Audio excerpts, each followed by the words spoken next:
This satin stitch flower is one of my favorite. It's basically just a made up name, but it's a tutorial for how to use a satin stitch in a flower.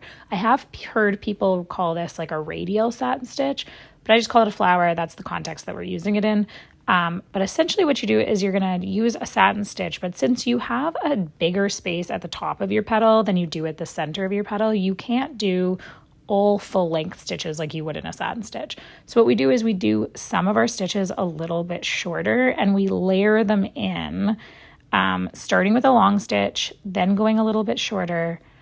You can go back and forth between short and long, short and long, short and long, but the bigger the difference between the outer petal and the inner petal, or the shape, that the larger part of the shape and the smaller part of the shape, the more shorter stitches you're going to do. So if you have a petal where the base or the center is extremely small and you only can fit 2 to 5 stitches, and the outside of the petal needs about 10, 15, you can do 1 long stitch, 2 shorter stitches. And for my shorter stitches, I always kind of tuck them in behind the longer stitch just so it's not visible that they're stopping short.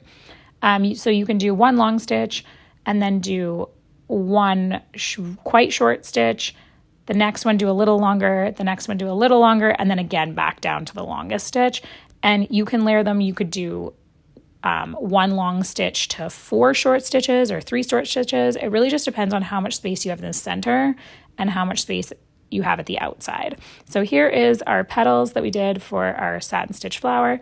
And you can, for this one, do 1 long, 1 short, or try different variations for different petals.